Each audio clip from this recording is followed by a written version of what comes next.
Okay, so we're finally getting into the meat, and I guess you could say potatoes of this arc, right? Kagura finally has committed to joining the fake, seven great ninja swordsmen, whatever you want to call them, because they're definitely not that. They are nothing but phonies, and we see how this easily they're defeated, like they're not even a challenge to even the Kage, who's kind of just letting them have his way with them, per se, and still just well defeating them. They couldn't even take the man whenever he let himself be captured. So, I gotta say right now, the highlight of the past two episodes has definitely been the Sarada versus I can't remember the girl's name, the Lightning Girl's name, the daughter of, was it Rage or Rege? So she actually makes a claim that I really just want to dive into here really quick, because I had to go look it up again because I couldn't even remember, because there's so many episodes of Naruto, then Naruto Shippuden obviously. She claims that Naruto, Boruto's dad, the Hokage of the Leaf, he killed my father.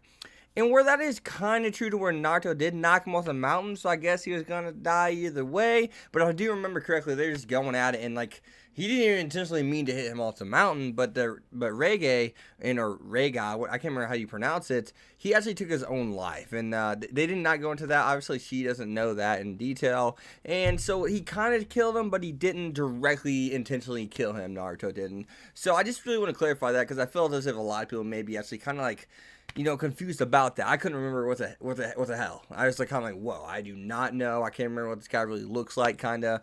But then I had to go look it up, and that's what I found out. So, and yeah, it's starting to click in my head now. The gears are starting to turn. So the next thing I guess really just want to talk about is probably Sarada, and in the newest episode, not last week's, but in the newest one.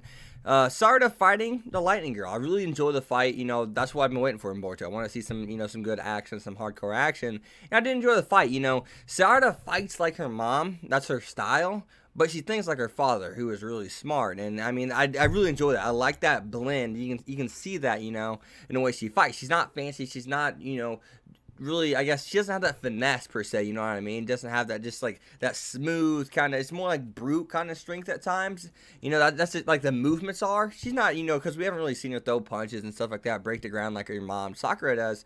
But nonetheless, it seems kind of bland fighting style, more kind of like her mom. But she's always thinking like her dad, and she's using that Sharingan to her advantage, obviously. And we do get to see her stealing some jutsu, so that's cool. I mean, she's adapting way faster than Sasuke even was, you know what I mean, in terms of jutsu and strength. So how strong is she gonna be? And it'll be really, interesting and kind of weird if Sarada actually does truly surpass her dad. Like they may say she does in the show, but like we know what Sasuke is possible of. We saw him, help take down, Zabuza. We saw him, in the tuning exams. We saw him against Gaara. We saw all these different things. We saw him against Naruto. We saw a future in her older Sasuke for sure. Rogue Sasuke. We know what he's capable of. We saw him against Itachi as well. So if she's ever to actually surpass him, that'd be something that's really, interesting, and they can actually win the fan base over. Because no matter whether you like, Sasuke's character in general or not, I think we all can agree his fighting, he's strong. His fighting style was badass too. And looks like Boruto is going to have more so that fighting style, as compared to his dad Naruto. He's not going to have that one. It looks like Sarada's more towards Naruto. Sakura, as for Boruto, is going to be leaning towards, Sasuke in the future, since that is going to be a sensei, as we know from the movie. But one thing I do really want to, jump into, just before I get to my last and final point, is I really did enjoy the foil, and a lot of people may not know what foil was. Hell, I didn't even know what foil was until I was still a rook who didn't even do, I think, YouTube videos at that point. I was watching Glass Reflection, and he mentioned it, and you'll see it sort of online. I know a lot of you guys watch it, so I'm going to use this as my reference.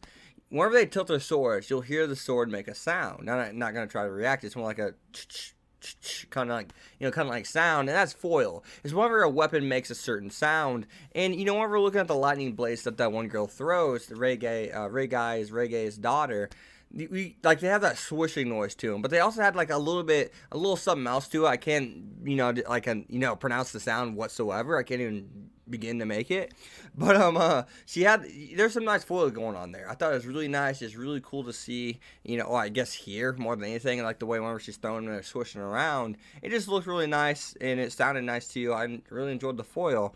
But other than that, though, we did learn something valuable in this episode, and that was not all villages are the same. People aren't going to be like the Hokage Naruto. As a matter of fact, if I had to really look at all the Kages, I think I'd just straight up say that the closest one is Gaara. Gaara understands Naruto. He knows how he thinks, and he thinks Naruto has the right ideals.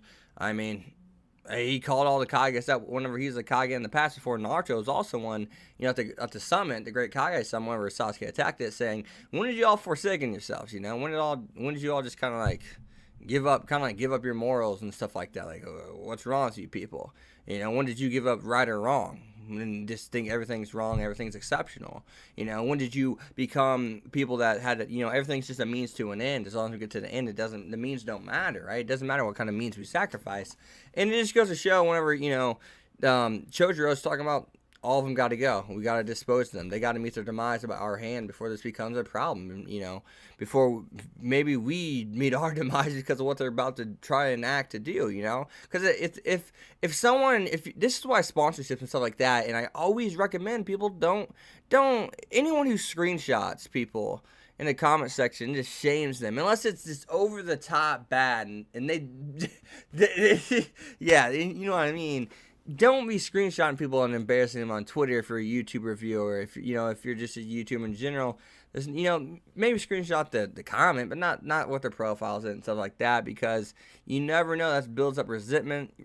A resentment. You never know who their friend is. One viewer, it can add up. It's a multiplying effect. I may come back at you with a smart ass comment, but I'll always, what happens in the comments stays in the comments, and it kind of, I'm just referring that to what's going on with Naruto Boruto, because if someone lets these people get out and they're wearing that mist headband and they're causing problems, they're killing their villagers in this show and whatnot, then of course, who does that represent? It represents them and those dummies doing it, but it also represents the village, and it's gonna be like, those mist people are no good, those leaf people are no good, those sand ninjas, they're no good. That's to be the whole thing. It doesn't matter. So, other than that, guys, I'm going to end the video here. Hope you guys did enjoy the video. Be sure to leave a like, comment, subscribe, follow me on Twitter, X25, and I'll see you guys next time. Peace. Thanks for watching, guys.